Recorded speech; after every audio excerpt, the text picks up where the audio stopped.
So, you just started using LinkedIn Premium. Now what? Well, on your premium company page, you noticed around 7.5 times more page engagement and 5 times more page views. Well done. And now, new clients are messaging you. All because you're using LinkedIn Premium, which helps you get the business growth you want. Think big, small business. Think big. Start your free trial at linkedin.com/premium small business. That's linkedin.com/premium small business. Hey, it's Bill Simmons from the Bill Simmons Podcast. The NBA playoffs are here, and Michelob Ultra is getting you closer to the game than ever with courtside seats and more. Enter now at michelobultra.com/courtside. Michelob Ultra Superior Access Courtside 2024 to 2025 sweepstakes. No purchase necessary. Open to U.S. residents 21 or older. Ends on July 1st, 2025. Multiple entry periods. Visit michelobultra.com/superior access/courtside for free entry deadlines and official rules. Message and data rates may apply. Void where prohibited. In 2014, director Chad Stahelski and star Keanu Reeves gave the world a dynamic action thriller that shot straight into the hearts of the American public. In 2025, we try a whiskey that ushers the hundreds of people killed in this movie to the pearly gates. The film is John Wick. The whiskey is Heaven's Door Revival Tennessee Bourbon. And we'll review them both. This is the Film and Whiskey Podcast.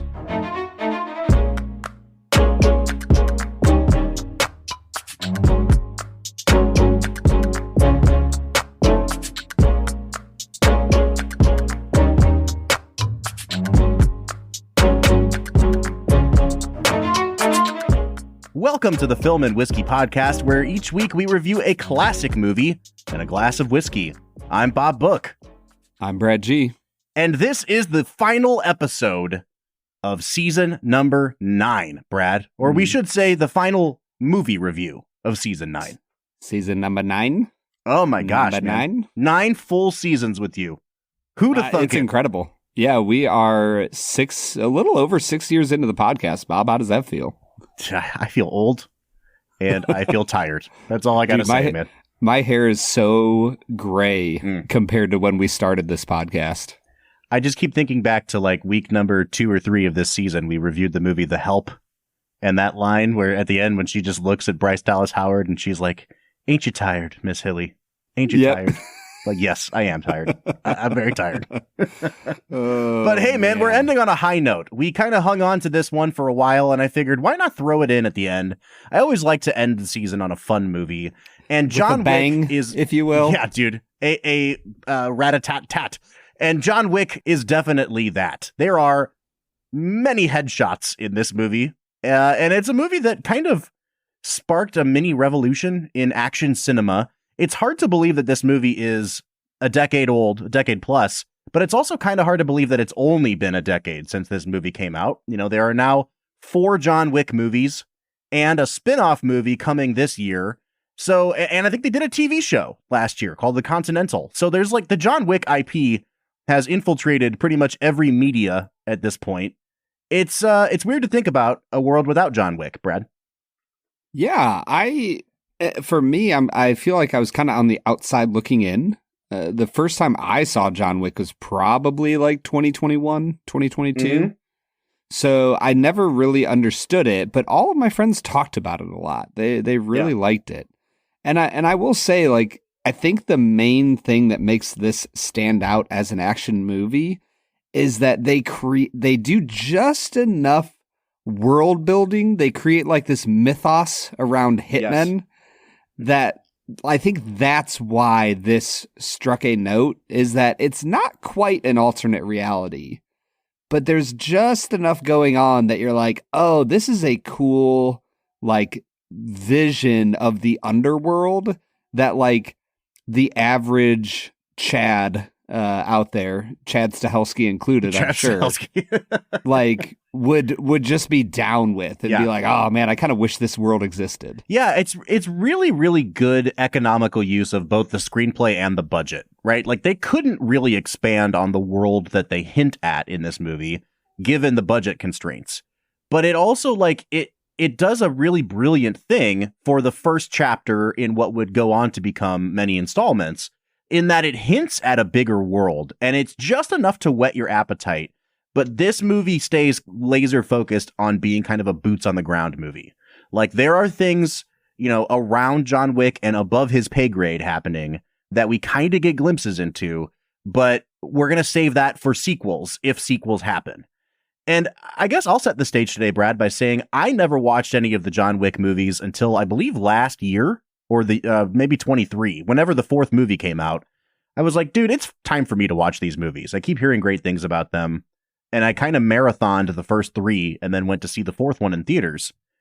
And I'm very impressed, like, revisiting this movie. Right before we recorded, or I guess right before I rewatched this movie last night, I texted you and said, hey man, it's only been like a year since I've seen this. You know, I'm going to rewatch it again tonight, but I'm pretty sure I know where I'm going to land score wise.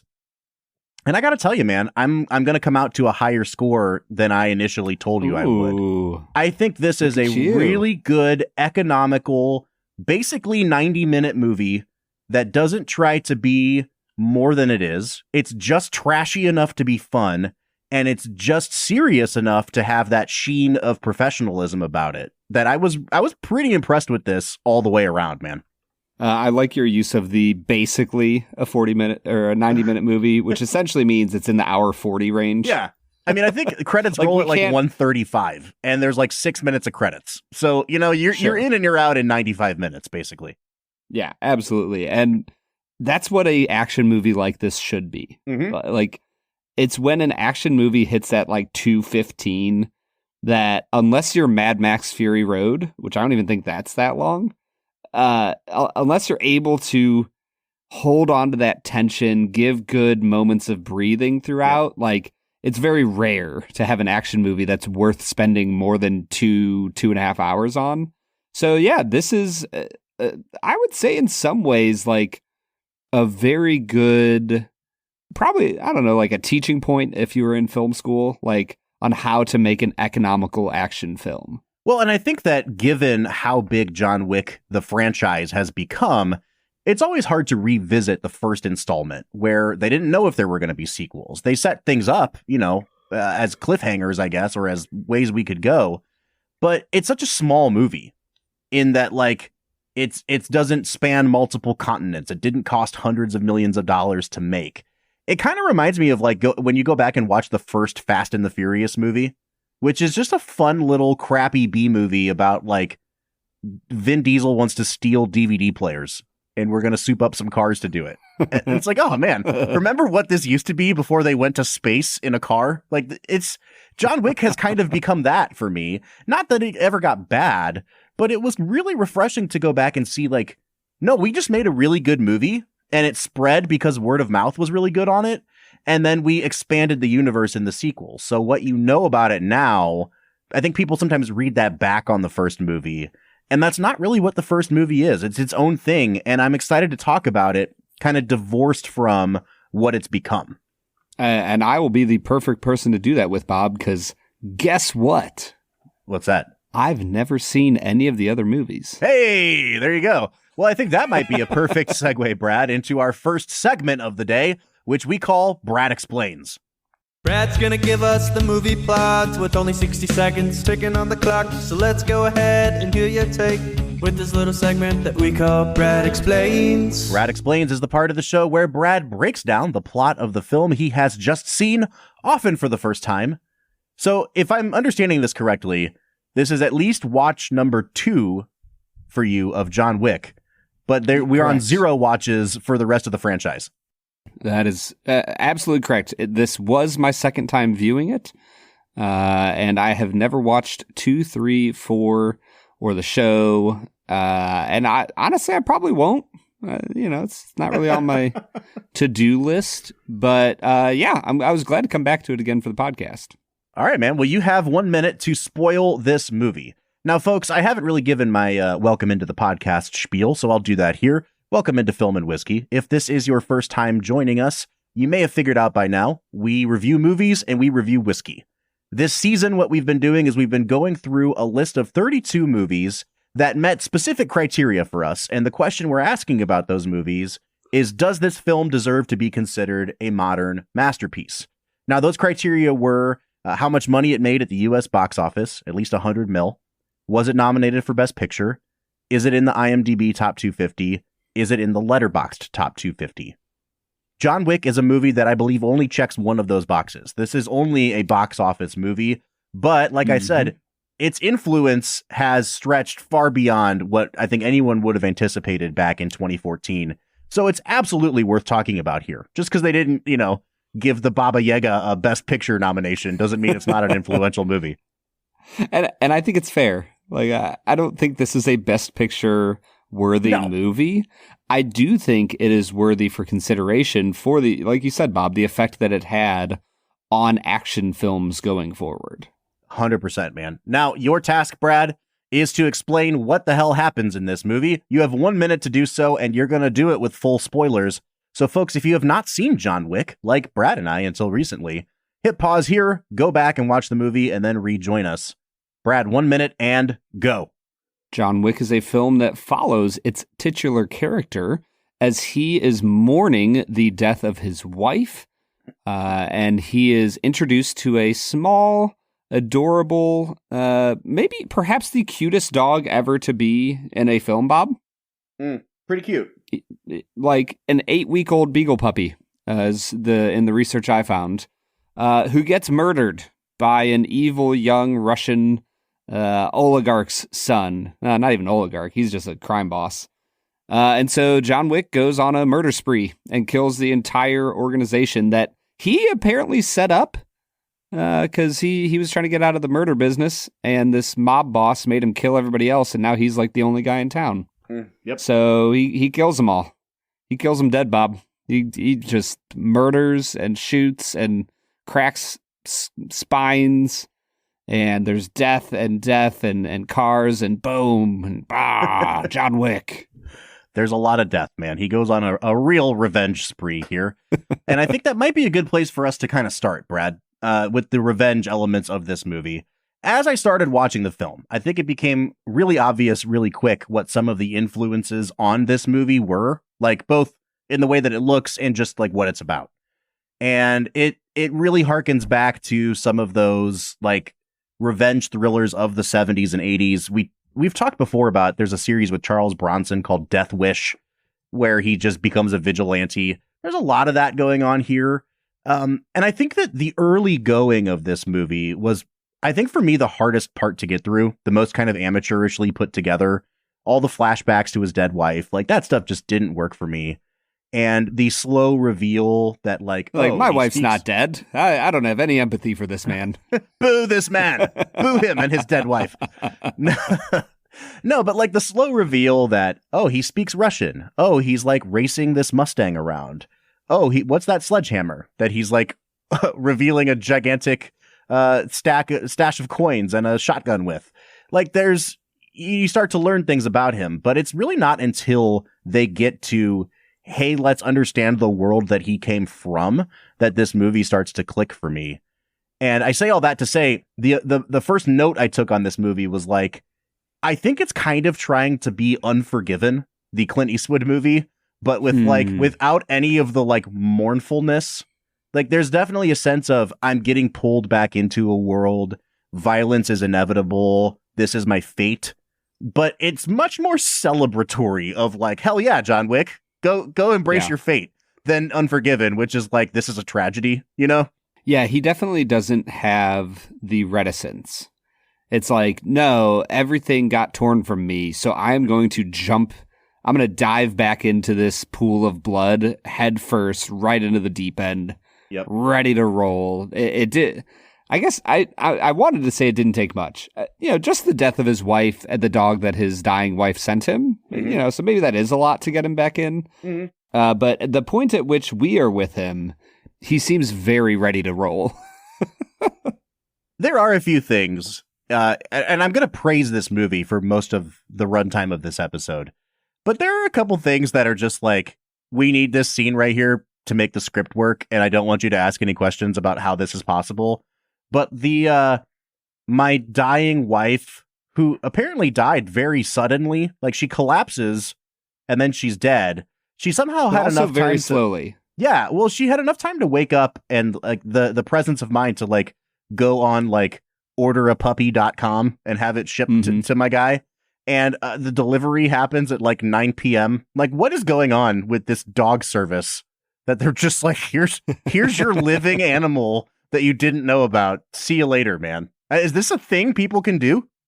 To me, it seemed like the collapsing was like a sign of something going on, you know? Because later, at some point, I think he's watching a video of her, or I don't know. There's a point where she talks about how hard this has been on the two of them. Mm-hmm. And so it seems to me like it was a somewhat sudden, but, you know, they had a few weeks or a month or two together before she died. And at that point, yes, she went on, I'm dying and I want my spouse to have a puppy.com. Yeah. I think her and Gerard Butler's wife, or Gerard Butler from P.S. I Love You, went to the same website, I bet. I mean, it's a very niche website, but when you need a puppy and you are dying, there's really nowhere else to go. They should be paying us money for this. I know, man. We need to have them sponsor us next season. Just a couple other small notes about like why is this happening in the movie? When after they've raided his house and, spoiler alert, killed his puppy, and they've driven like a baseball bat through the windshield of his other vehicle. He rides the bus into town, but does not bother to change his shirt. Like, he just gets off the bus covered in blood. Yeah. And then like the bus driver's just kind of like, it's a Greyhound. Like, no one cares. You know? Yeah. I also love the cop that shows up while he's disposing of all the guys that the Russians send after him. Hey, Jimmy. Yeah, and it's like, honestly, I want more about that, because it's like, how does this guy know about what John Wick does for a living? Because he says, like, are you working again? And John Wick's like, no, I'm just having some friends over or something. He just kind of like walks slowly away. There's just so many weird random things needed to get the plot in motion in this movie. Now, I will say, once the plot's in motion, like from the 30-minute mark to the end of the movie, fantastic. It's a little clunky getting there. The part at the end where he breaks into apparently a veterinarian like pound shelter, maybe, who knows what it is, and he just takes one of the dogs, just snatches a dog. Also, that was a note I took too. Did you know that if you get a deep stab wound, all you have to do is staple the exterior skin and you're pretty much good to go? Yeah, you're set. I mean, that'll at least get him back to the Continental, you know, where the doctor who's always in. And that's the beautiful thing about this movie, man. It leaves you with so many questions about the world. Some of them are a little ridiculous and detract from the movie, but like 80% of the questions you're left with are like, oh, I want to see more of this. So as the films go on, they build the mythos of the Continental out. There's like a whole secret society and, you know, the codes of honor and everything. But even inside the building of the Continental, there's like weird, wacky rules going on, and John Wick gets more tech in the second movie. They develop a like a suit coat, like a blazer for him to wear, and it moves like a suit coat, but it's made out of Kevlar. So like as the movies go on, these guys are like shooting at each other, and then they're just like hiding behind their like suit coat. Like they'll put their suit coat next to their face and it just deflects bullets. They get so ridiculous. And I think that's what I really appreciated about this one, because I couldn't remember if that was this one or the second one where they start introducing that stuff. But this one really does stay grounded. Like, for all the stuff about here's a hotel just for assassins, we have a code, they only tell you what you need to know about the code that's pertinent to this movie and this plot. And they're not trying to like create a whole world. You know, it's not like they're building the Silmarillion of John Wick mythos here.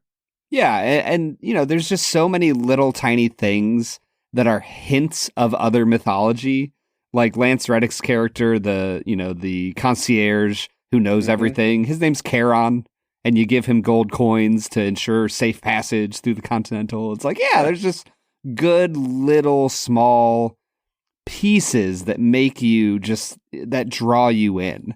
I think the fascinating thing that they do with the character of John Wick is they make him kind of a good guy, which feels really strange, and it starts with the cop that you mentioned earlier, that, Jimmy the cop, who's like, hey man, are you back in the business of murdering people? And it's like, no, just to dip my toes in the water a little bit. And the cop's like, all right. And you're like, hold up a second. This is the most famous hitman in the world who set up the current like Russian black market kingpin with his murder spree. Like, I don't think I'm on John Wick's side. Right. Like the people who say that like his wife's death is karma, I'm like, yeah, are they wrong? No, I actually really love the Russian oligarch, or the Russian mobster in that scene where they've captured him. I think, honestly, let's talk about that scene for a minute, because I think that might be the best scene in the whole movie. So for most of the film, John Wick is presented as kind of the strong, silent type. He's very stoic. And I think on paper, you understand that he is grieving, but you don't really see, like, there's a scene where he cries when his wife dies. Let's be frank here. It's Keanu Reeves. I don't boring for Bob, who has me. A live wife. Yeah. Again, I couldn't care less about this guy's dead wife. So the scene where they actually capture him after he's annihilated the entire Russian mafia army. And he just says, like, you and me are cursed. Like, this is a thing that will haunt us for the rest of our lives. I'm giving you my son. Your wife was taken from you. Everything is karma. I was like, actually, yeah, I totally agree with you, man. This is the best thing that anyone in this movie has said. And I think part of the reason that scene works so well is Keanu hasn't really given you anything all movie. And to see like the rage boil up in John Wick, the first time he's really lost his cool, and he's like, everybody keeps telling me I'm back. And then you get the great line of like, and now, yeah, I'm thinking I'm back. I'm like, oh, this is awesome. I felt like it took the movie to a whole other level for me. Oh, Bob, that line is so bad. Oh, dude. But I think it's Keanu Reeves at his absolute worst. Oh, see, that was like literally the moment I said, I think Reeves is actually quite good in this movie. I think that he captures exactly what he needs to hit, like the notes he needs to hit in that scene of like, he's never going to be a guy that talks much. But for just that second, like, you get the spilling over of emotion from this character who never has any emotion. I thought he was really good in that scene, man. And it's not necessarily him. Like, I think he does a good job of expressing emotion. For me, it's the script. Like, that's a terrible line. And Keanu Reeves is not the actor who can take a terrible line and make it, like, dark and menacing and a great line. And, there's just a lot of actors out there that can take a terrible line and make it good. And only when you go back a few times, you're like, that's actually not a good line, but, Tom Hanks delivers because he's Tom Hanks, or, Denzel or De Niro.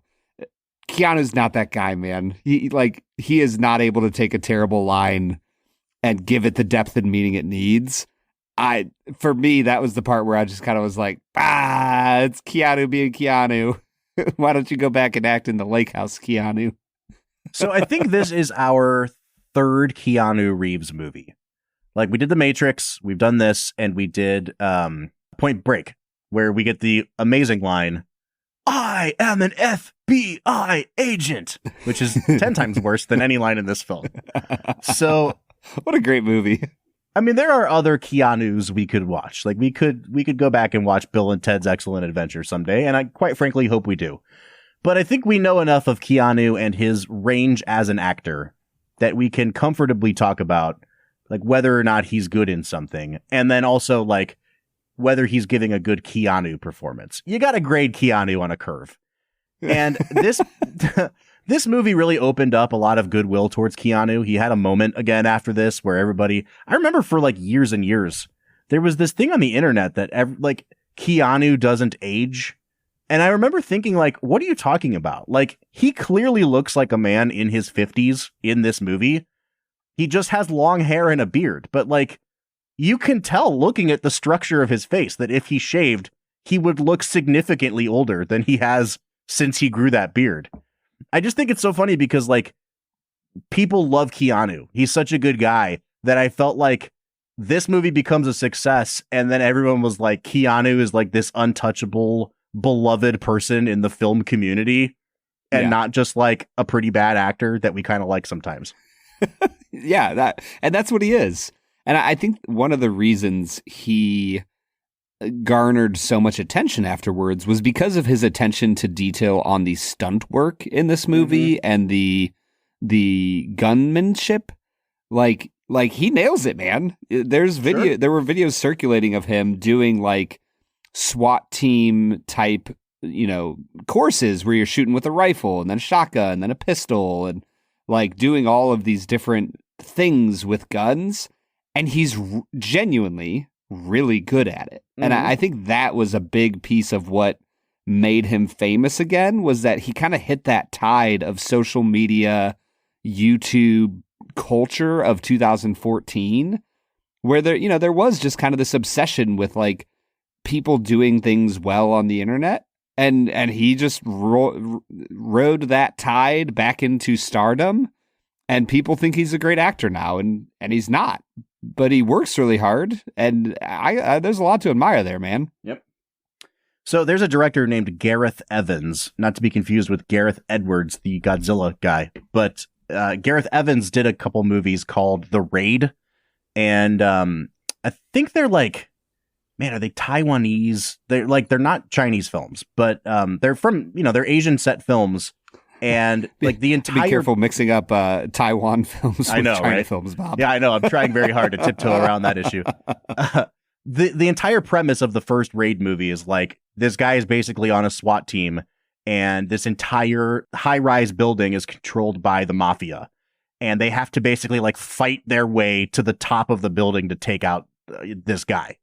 And it is one of the best action movies I've ever seen. The second one I think is even better. But hand-to-hand combat, gunplay, knife play. It's insanely violent, but like so much stunt work and really long takes.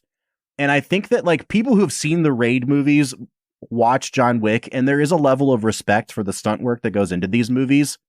But there's something about like when all the scenes just end in someone having like a headshot, the stunt, I don't appreciate the stunt work as much. You know what I mean? It's kind of like that scene in Mission Impossible Fallout where they're like in the bathroom and Henry Cavill does his arm pumping thing. Like that scene is 10 times more exciting to me than anything in John Wick, because it's like these guys throw 3 punches and then Keanu pins them down and shoots them in the head. And I think that's always been my knock on John Wick, is like, guys, if you like John Wick, go watch The Raid. It's like the platonic ideal version of what this movie could be. You do know that we have a section of the show for that, Bob, right? That's true. I mean, have you ever heard of those movies, Brad? They got kind of popular in like an underground way. Yeah, no, I have not heard of them. I did actually just watch. I'm guessing that they are Asian dialogue, like wherever they are from in Asia. Yes. They are not in English. I did just watch a international foreign film, I believe out of Hong Kong recently, Bob. Do you want to know about that one? Please tell me.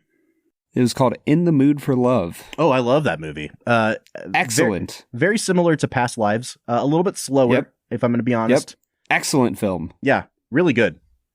Hong Kong, actually, a great segue, Brad, because there's a director from Hong Kong that made his way to the States in the 90s named John Woo. John Woo, a very influential action director. And some of his earlier movies, like Hard Boiled, were huge influences on John Wick here.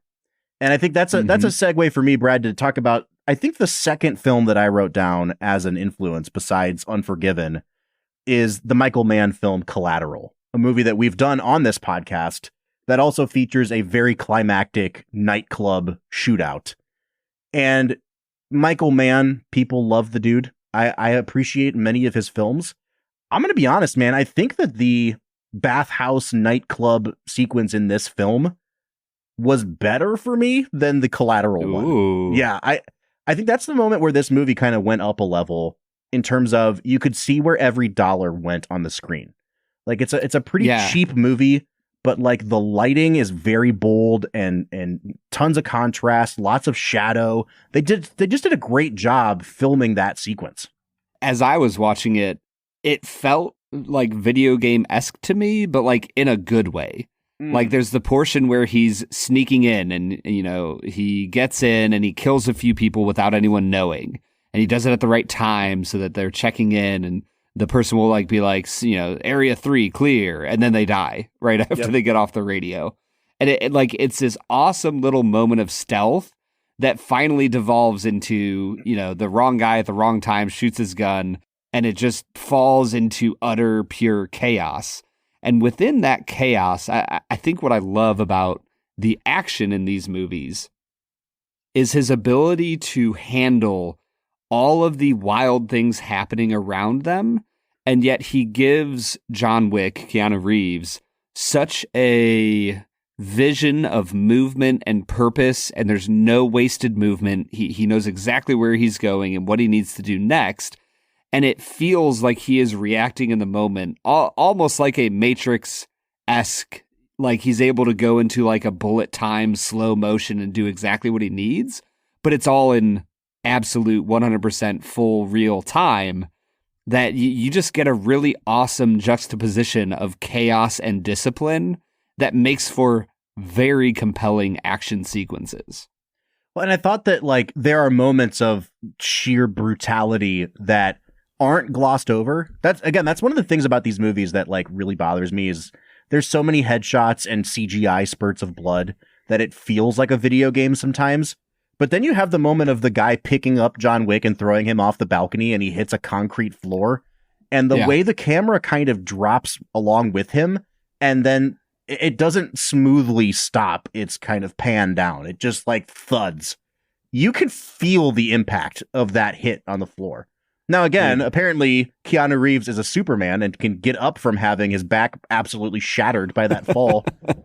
But I really appreciate those kind of moments in this film. It's what takes it from being kind of like a cheaply made, slick looking direct to DVD movie and elevate it to something more. Dude, the way he hits the floor reminds me of when Bilbo drops the one ring and it like slams to the floor and it's so heavy and you're like, like you feel the weight of the ring and like you feel the weight of that fall. It just feels so sudden and impactful. Well, Brad, I think this might be a good time for us to hit pause. We've been talking so much about the headshots and the many people killed in this movie. I think that we have found a really good thematic pairing with our whiskey today. So what do you say we go try this Heaven's Door Tennessee bourbon? I don't know how many of them are at Heaven's Door, but sure, let's go do it. Acura's all-new ADX, a compact SUV that isn't just built for one thing. It's precision-crafted for everything. To escape the grind with available all-wheel drive. To go with your flow with available Google built-in. Hey Google, turn it up. Okay, turning up the volume. And crafted to be heard with an available Bang & Olufsen premium sound system. The all-new Acura ADX, crafted to match your energy. Acura, precision-crafted performance. Take your vibes on go. Google is a trademark of Google LLC.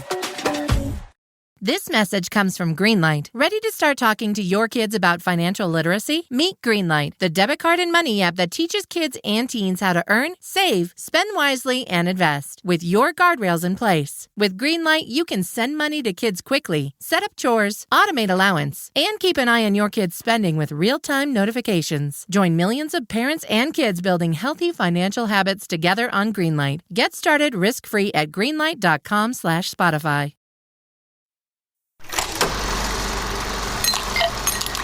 All right, so today we are checking out Heaven's Door Revival Tennessee Straight Bourbon Whiskey. Brad, this is the first whiskey we've ever had from the Heaven's Door label, and if you are a fan of music and or the song Knockin' on Heaven's Door, then you know that this is a collaboration or a celebrity-endorsed line of whiskey by the great Bob Dylan. Now, Brad, I think we could not have picked a better whiskey thematically for the amount of kills in this movie to pair up with a whiskey called Knockin' on Heaven's Door. I have to give myself a pat on the back for this one. Yeah. Did you know that they say, the director and I think Keanu, that this is like free trivia for you, Bob, to get you prepared for 2 facts and a falsehood. Okay. He kills around 76 to 87 people in the film. I like how sends him right on up to heaven's door. They couldn't even pinpoint it. They're like, let me give you a potential range of people. We don't actually see some of them die on screen, so we're just going to leave it open to interpretation. I think it was like the director said one number, Keanu said another, and like people who have counted it, there's a few deaths that you're like, maybe that person didn't die. Who knows? Who's to say? Another fun fact, when he asks the doorman how much weight he's lost, he says 60 kilograms, telling John Wick that there are 60 people inside, that guards, I should say, and that's why he lets him live. Interesting. All right, well, can we say some fun facts now about the whiskey that we're drinking today, Brad? Because I'm super excited to dive into this one. Like we said, this is a Tennessee straight bourbon whiskey. It's aged for a minimum of 6 years old. This is a sample that was given to us by our friend Zach Johnston, and we had just a hell of a time trying to figure out what this was, because it came in a sample bottle with a picture on it and no words. And I am enough of a drunk that I recognized it as a Heaven's Door product, but the color of the label is different than the color of the label on the actual 750 milliliter bottle.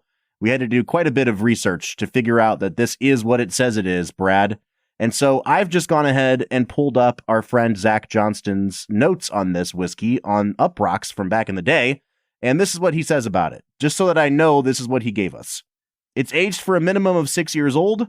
The barrels are left in a single-story rickhouse in Tennessee, and this is Zach's words, where the cold air dominates, and you never get the extremely high temps of crow's nests on high floors. Okay, so once they're aged for the appropriate amount of time, the barrels are batched, the whiskey's proofed down, and we get this 46% or 92 proof whiskey.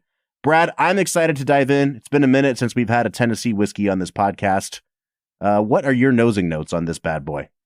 This one has a really nice cinnamon spice going on here. It gets a little bit minty. There's vanilla, cherry, and it kind of reminds me, we've given this note a few times before, of like a strawberry cream savor. I'm a big fan of this nose, Bob. I'm going to give it a 9 out of 10. I'm going to be at just a 7.5, Brad. And I like a lot of the notes on this, but then there's like this one note kind of underlying all of it. And I'm just going to be as frank as I possibly can. It's just like a cheap whiskey note. It's a little bit astringent. It's a little bit like acetone, and it's bugging me a little bit. I'm hoping that it's a more well-rounded flavor when we get to that. But I'm with you. I pick up a bunch of vanilla. There's cherry. There's strawberry. It's really, really nice. Almost a wheat character. But then there's like this, hey, this is a $15 bottle of whiskey that you found in your cousin's basement note going on here. And I'm a little concerned. So 7.5 for me because I'm cautiously optimistic. Yeah, and the palate has a lot of those flavors just muted down a little bit. For me, the vanilla really sticks out. The cinnamon is there. It gets a little bit of a rye spiciness. And I felt like it has like a little bit of an apple pie filling flavor. It's like really kind of sugary and a little bit of that apple juiciness. I'm going to give it an 8 out of 10 on the palate. Yeah, I think I'll be in the same spot. This is really good. Like definitely above average, and I would say even a step above that. It's not going to knock your socks off, but that sort of like black cherry ice cream note is really coming through for me. It's got quite a bit of spice. That mintiness definitely makes itself known on the palate more than it did. So yeah, 8 out of 10 for me on the palate. And then on the finish, I'm going to give it an 8 again. It's a long-lasting finish. There's a little bit of prickliness that sticks behind on your palate. And then again, that cherry note is really, really present here. Differently than it usually is for us on like a wheated bourbon. This is not cherry cola. This is like black cherry. I really like this a lot. 8 out of 10 on the finish, Brad. Yeah, I'll give it an 8.5 out of 10 on the finish. For me, it gets a little bit into a bread vibe. There's some leather, cinnamon, mint, and like you said, man, that dark cherry really sticks around for a while. I think this is a pretty well-balanced whiskey, Bob. I think there's some really good flavors and notes going on. And it's just complex enough to say that I think this is a 9 out of 10 on balance. Yeah, I feel like my score seems a little bit inflated because I'm not overly impressed with this whiskey. Like, it's good. But to me, it's like no better than good. It's a fun night out with friends. And sometimes that's all you need. You know what I mean? But in the grand scheme of things, I do think it's well balanced. I'm going to give it an 8 out of 10 on balance. And then when it comes to the price or the value, at the time of review back in 2023, Zach noted that this averages at $54.99 a bottle. So I don't know what it's going for today. Brad, do you have stats on that? Yeah, Bob, this is coming in at $54.99. All right. Screw you, inflation. We're staying at the same price. I love it. Thanks, Bob Dylan. Brad, I think at 55, this is not a bad value per se. It's a sourced whiskey that's 6 years old. I wish it was cheaper. This screams $40 whiskey to me. But 55 is not awful. I think I'll give it a 6 out of 10 on value. I think it's a better value than that. Oh. I think you have some really interesting flavors and there's a depth and a complexity to it. I'll give it a 7.5 out of 10. All right, so that's taking me out to a 37.5 out of 50. Brad, where are you falling on this one? I'm at a 42 out of 50. Oh my gosh, 42. Dang, all right, so that's taking us to a 79.5 out of 100, or a 39.75 on average. I'm a little bit shocked at how much you liked this one, man. It's a good whiskey, don't get me wrong, but I don't think I would have pinpointed this as a 40-plus whiskey. Yeah, I don't know if I would have either. If I just drank this and said give it a score out of 50, I probably would have came to like a 40, 39. Mm-hmm. So, I mean, our combined score is right about where I'm at. But hey, each individual part was pretty delicious here, Bob. All right, Brad. So we're coming, like I said, to a 39.75 out of 50, just shy of our kind of no-brainer 40 mark recommendation. I will give this a thumbs up. I think I would probably put it in the try it before you buy it category. Like, I don't know if I'd recommend just running out and buying a bottle, but this would probably set you back, $12 a pour at the bar. And I think it's definitely worth that. Yeah, easily. This is well worth it. It's a really, really fun whiskey that has lots of great flavors. I'd say go pick up a bottle. Go for it. Even though John Wick himself is a tater and drinks Blanton's very prominently in this film, I think that he probably would have liked pairing his exploits with this whiskey as well, Brad. Yeah. John Wick is the ultimate, patron saint of hustle culture bros. So, Blanton's makes a lot of sense. Sure. But this is the true working man's whiskey. Yeah, it is, Bob. All right, man. What do you say we get back into John Wick? Let's get to it. Build professional skills this semester with Adobe Creative Cloud and create standout work both in and out of the classroom. Save big on professional creativity tools. Students get 65% off Adobe Creative Cloud, including Photoshop, Illustrator, Premiere Pro, Acrobat Pro, and 20+ creative apps. No matter what project you're working on, Adobe Creative Cloud apps can help you take it to the next level. Visit adobe.com/student to learn more. Fellas, Degree Cool Rush deodorant, right? Well, last year they changed the formula, and guys were mad about it. One dude even started a petition. So guess what? Degree heard us, admitted they messed up, and brought the original Cool Rush scent back exactly how it was. And it's in Walmart, Target, and other stores now for under $4. So grab some and remember why its cool, crisp, and fresh scent made it the #1 men's antiperspirant for the last decade. Degree Cool Rush is back, and it smells like victory for all of us. All right, everybody, that was Heaven's Door Revival, a bourbon that we overall really liked. Yeah. I think Bob was a little cooler on it, but, good reports, good marks, well done. Yeah, I liked it. And I think, once again, I knocked it out of the park with tying it to the afterlife because John Wick sent a good many people there. Just so many. It's wild. Brad, speaking of knocking on heaven's door here, I am feeling a sense of euphoria and paradise myself because I think I have secured a winning season when it comes to our next game, 2 Facts and a Falsehood. Brad is gonna try to stump you, Bob, to our right and what is wrong. 2 Facts and a Falsehood. 2 Facts and a Falsehood is the part of the show where Brad presents me with 3 items as fact about the making of this movie, one of which is a complete lie. Now, like I said, Brad, I haven't done the official tally. I want to say I'm at 17 wins on the season. So I'm definitely over 500. We're playing for pride at this point. So I hope you've done your homework because, as you know, I am a noted John Wick expert, Brad. Obviously. Yes. All the violence that you do and commit in your real life. Yeah. It just translates here to the movie. This is based on me, is what I'm saying. All right, man. Hit me with your two facts and a falsehood. Fact number 1, the security guard who waves Wick onto the airport runway is reading the 1970s thriller novel Shibumi by Rod Whitaker under the pen name Trevanian, also about a retired master assassin dragged back into the game. The story Vigo tells about how Wick once killed 3 men with a pencil is describing a crucial scene from the same novel. Fact number 2, the pistols that Keanu Reeves used throughout the film were a Smith & Wesson M&P 45 with a custom compensator and a Glock 19 when he is in the Red Circle Club and has to switch guns after running out of ammo. Fact number 3, during the hand-to-hand combat scenes, John Wick shows himself to be a judoka and use the Japanese traditional jujutsu, also known as judo. Judo is a Japanese martial art emphasizing throws. On the other hand, his rival assassin, Ms. Perkins, uses the Brazilian jiu-jitsu as her fighting style.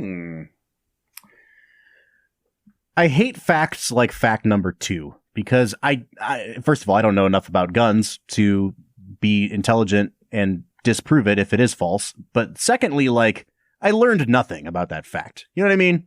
It'd be like you saying, like, sure, the shoes that this person wore were a pair of Jordan 3s that go for $2,000. It's like, okay, cool. Like, sure. Neat. Yeah. So I hate number 2 and therefore want to give it no further attention. So I'm going to say it's true. 1 and 3 is what we're narrowing this down to. I'm going to say that 1 is the falsehood because I don't really remember much about it. And I don't want to prolong this any further. I think three was very detailed. So if you wrote that one, like, kudos to you, because that took a while to write all that. Thanks, man. 1 also was very detailed. That's right. That was the one about the security guard and the anecdote of him killing a guy with 3 guys with a pencil, which is really funny. It reminds me of that scene in Ratatouille, which we just watched, where they talk about how the sous chef was like, I killed 3 men with this with the pinky. Yeah. Honestly, it made me think of Matt Damon, the first Bourne movie where he kills that dude with the pen. Oh yeah. I'm gonna say number 1 is the falsehood, Brad, but I'm not confident in this. I'm going to say that in a season full of victories for you, how does it feel to end on a loss? No! Was it 3 or 2?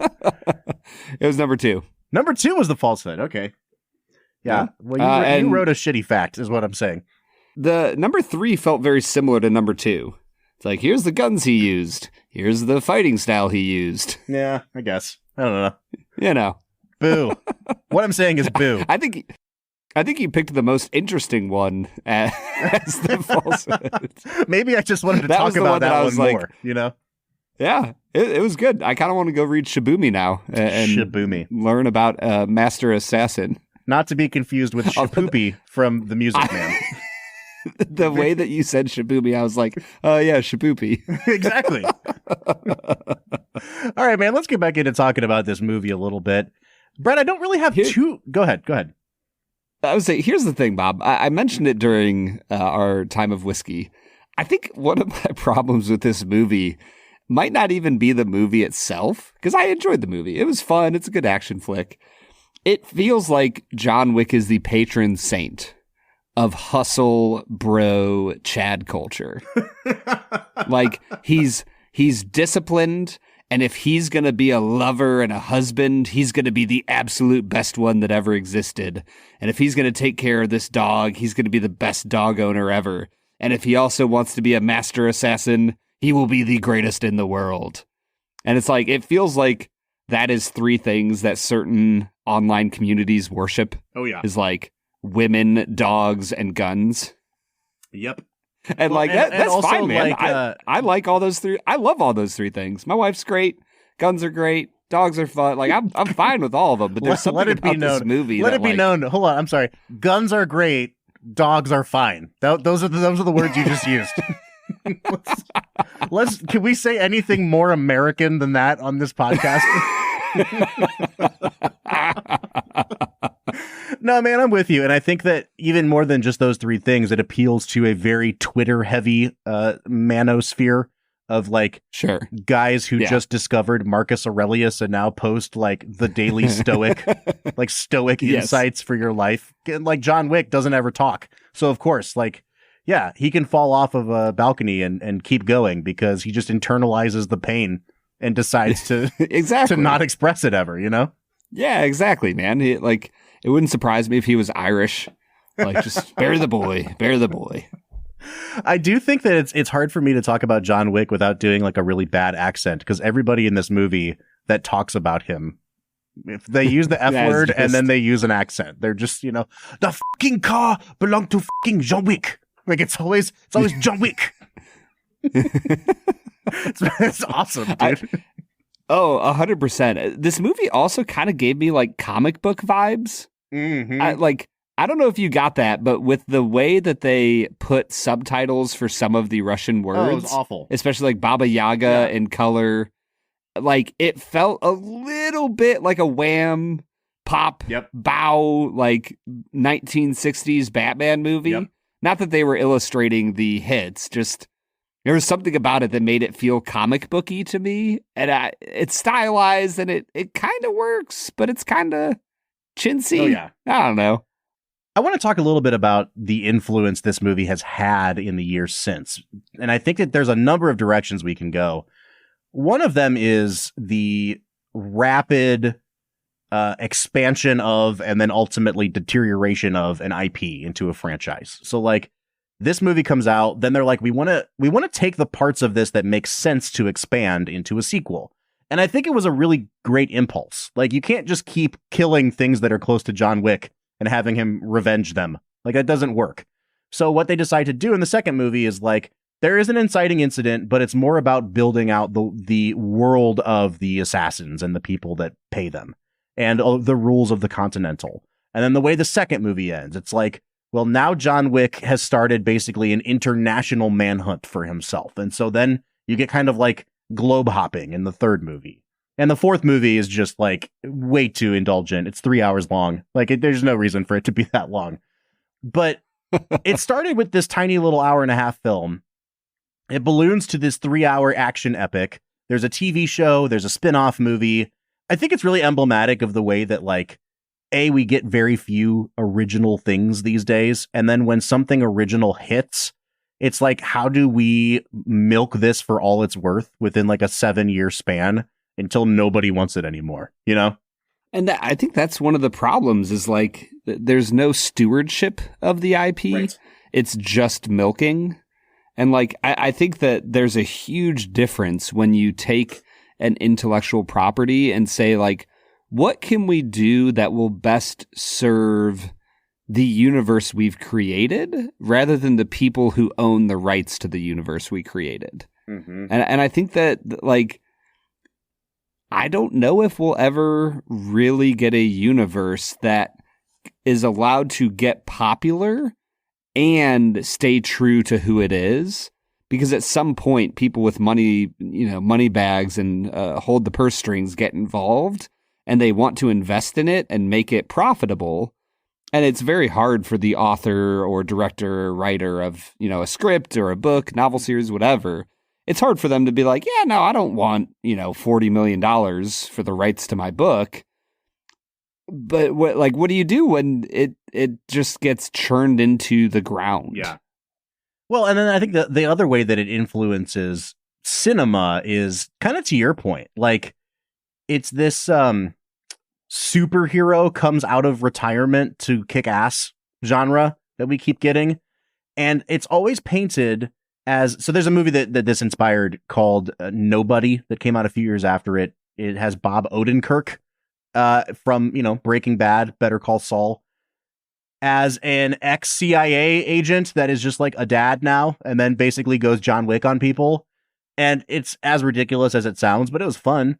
But there's a whole subgenre of movies that are like, it can't just be a guy who has something bad happen to him and then avenges them. It has to be a guy that like, oops, we killed the CIA, the number one assassin that the CIA used for 20 years as dog. And now he has to come murder everyone in the tri-state area. And it's a subgenre I kind of hate. You know, this came out the exact same year as the first Denzel Equalizer movie, which has essentially the same plot. Like, ex-CIA operative, now living a quiet life, has to defend his friends from evil whatever. And there's like 3 of those movies now. It just seems like really lazy to be like, we don't know anything about this guy. And you come to find out he's like the world's most like machine-driven like assassin ever. He can never just be a guy. I mean, I remember reading books by, I think the author is Vince Flynn, who like felt kind of like a Tom Clancy acolyte almost. But like his books start off with a CIA assassin spy who is trying to be married and live a normal life. And then his wife gets killed and he has to go back into the field and defend America and blah, blah, blah. So like it feels, and that was probably, I don't know, like 2003, 5, 7 area. So, you know, this is a trope at this point, Bob. And the real question is like, do you feel like John Wick is a good, like, is it good? Does it work in that realm of trope? Does it do better than its imitators or predecessors? I think it's good. And that's the weird thing is like, I think it is both pretty good at hinting at the Unforgiven route, which is like, he doesn't want to be dragged back in. And there is a sense of mournfulness, but then it's also like, I like it because it's also trashy and kind of ignores that whole side of things too. So it weirdly exists in this in-between world where it's like, it has its cake and eats it too. And that's why I think for me, the sequels are diminishing returns, because it's just like, how many people can John Wick kill this time? You know? And at that point, I'd rather have like a Bourne movie or a James Bond movie, because you made this point earlier. There's like stewardship of those franchises in a way that doesn't feel like, let's just stick John Wick in this situation and see what happens. Yeah. I mean, even the Mission Impossible movies, like, you know, sure, maybe a few of the early ones might have had some meddling, but I mean, honestly, I don't think they did. Like, Tom basically got to choose his director, and they made the movies that they want to make, and you know, here we are. Like, sure, Mission Impossible 2 exists, directed by John Woo. Already mentioned on this podcast. And besides that, you know, kind of misstep within the franchise, like, Tom Cruise has steered the franchise incredibly well. And I do think that there is a beauty to allowing a author, and I'm using that to stand for whatever it is, director, you know, movie star, whatever, but the author of an IP to be the guiding voice. And we've seen what happens when the author of a franchise is removed in Disney Star Wars. So F them. I like how that was kind of a verb. The author is removed and Disney Star Wars. Yeah. You know? All right, man. Well, on that note, Bob, let me tell you about how much I hate Disney Star Wars. How much time do you have? I actually had no idea that you were not a fan. This is news to me. Well, you know, I keep these things close to my vest. So, well, Brad, on that note, I think it is time for us to get into our last segment of the day, which we call Let's Make It a Double. We're near the end of the episode, so thanks for listening to the Film and Whiskey Show. Let's pair another film with this one, even if it's a struggle. It's our final segment of the day, now let's make it a double. Let's Make It a Double is the part of the show where we pick a movie to pair up with this one to make the perfect double feature. Brad, I think you're right in that I have spoiled all of my potential picks for Let's Make It a Double. So I'm going to try to rack my brain. You mentioned like 18 different I know, movies. Man. I'm going to rack my brain for a second while you give me your perfect pairing here. I think I am going to go with... I'm trying to decide if I want to do the first or the second Bourne movie. I honestly, at this point, I don't remember the name of the second Bourne movie. So it's Bourne Identity... Ultimatum's the third one. What's the second one? Supremacy. Supremacy. I think I'll go with Bourne Supremacy. We've already talked about Bourne Identity on this show a few times. I think Supremacy falls more in line with this because it follows him as, his girlfriend, wife that they escaped together died, was killed by assassins, and he goes on a revenge spree to get himself out of the game again. So, same movie, and I'm going to recommend it because it was a good action flick. I just thought of a movie, and I don't know how well it actually connects or not, but I'm going to go with it, Brad. Just because you didn't mention it already. Exactly. It's a George Clooney movie called The American. It came out, 2010-ish. And it was still while George Clooney was like making big movies that were going for Oscars. And so it's a movie about an assassin, but it's definitely more of like a art housey vibe. But it captures that sort of mournfulness that I was talking about with Unforgiven. The sense that like, you can never really escape your past. You can never really leave that life behind, no matter how much you try. And the sense of kind of tragedy and fate involved in that. I remember really loving that movie, and I haven't seen it in at least 10 years. I'd love to go back and rewatch that. So I'm going to pair it with John Wick to give myself that opportunity. It's called The American. There you go. Yeah, I mean, I do think that there's something powerful about the message that our choices matter. And that, whether it's emotional or relational or assassin related, like our actions have consequences and they're going to follow us. I don't know if I always like the lack of grace involved in movies like this, that, we are cursed, you and I. This is the life we shall live. Last note I'll make on John Wick. The guy that plays the sniveling son, do you know who that is? Alfie Allen. Alfie Allen. We talked about him a few weeks ago on Jojo Rabbit. Mm-hmm. I would not have known that. He had very puby facial hair in this one. Unrecognizable behind that very puby facial hair. How'd you describe that, Bob? What is it like? It was very reminiscent of pubes, Brad. Oh, yeah. Okay. I think our audience needs to hear you say that at least 4 more times before. I'm trying to put enough emphasis on the word pubes that people understand what it is I'm referring to. Yeah, it's not obvious if you don't. All right. Well, those are our picks for Let's Make It a Double, presented by Blackwood Distilling Company. No matter what movie you choose to pair this up with, you can always make it a double with Blackwood. I want to say thank you again to our friend Zach Johnston from Blackwood and to the whole team at Blackwood for sponsoring us this season, for giving us a few bottles to try on air. Their stuff is absolutely fantastic. And if you've not gotten around to trying Blackwood, you can save on your own bottle by going to bourbonoutfitter.com/filmwhiskey and using our code FILMWHISKEY at checkout. Guys, I cannot recommend Blackwood highly enough. Yeah, the Blackwood is officially in Friends of Show territory.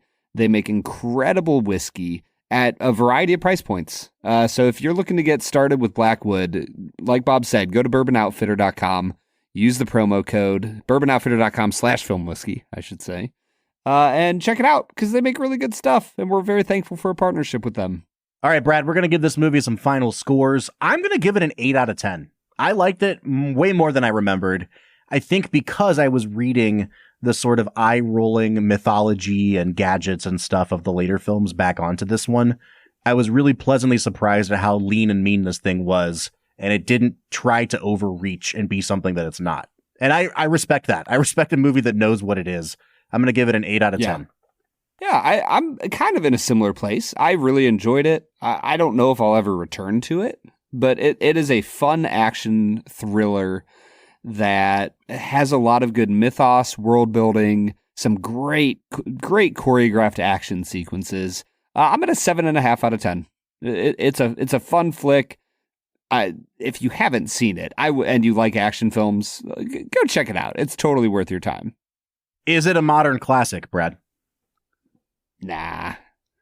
I know that it did a lot to advance the world of action film, but no, it's not a modern classic, Bob. I think that I would say yes, but I don't think it's the best example of what it's trying to do. Like, I'd still point people toward The Raid if you just want like incredible fight choreography.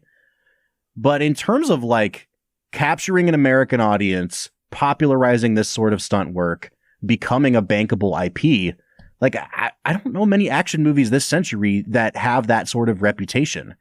You know, like the only other one that kind of came from the same place and expanded was the Taken franchise with Liam Neeson. But like those movies didn't change the way action films were made afterwards. And I think this one kind of did. So even though I don't think it's a great movie, I do think it's a modern classic, Brad. Okay. Yeah, you are entitled to your own wrong opinion, Bob. Well, I do think that sometime during this off season, what we'll do is we're going to name both every film this season and every movie that qualifies for those criteria from the last 20 years that we've reviewed on this show over our 9 seasons and try to put together the ultimate canon of 21st century movies, Brad. Yeah, I think that'll be a lot of fun. It'll be cool to put it out there, and you could use that as like your own little AFI 100 list that you need to check off. All right, so it's a 7.75 out of 10 from us on average. Folks, we will be back next week. And what we're coming back with next week is the reason that we do this podcast. At the end of every season, we put all 32 movies into a bracket, and we start whittling it down one by one until we can crown the champion of season 9. What we would absolutely love is if you guys would go to our website, filmwhiskey.com. We have the season 9 bracket on the site. The way we determine that is that we'll explain this in the episode, but we basically rank order the films based on the scores we gave them to get our seating in the bracket. It's a super fun time to listen along, but we'd like to know what your champion of season 9 would be. So you can let us know after you download your bracket at filmwhiskey.com. You can find us on any of our social media accounts, Facebook, Twitter, Instagram, TikTok, or YouTube at Film Whiskey. Or if you want to join the Discord, we are on that every single day talking to you guys, fans of the Film Whiskey podcast. So if you want to join the conversation, you can find a link at the end of every single one of our show notes. Join us next week for the bracket challenge. But until then, I'm Bob Book. I'm Brad G. And we'll see you next time.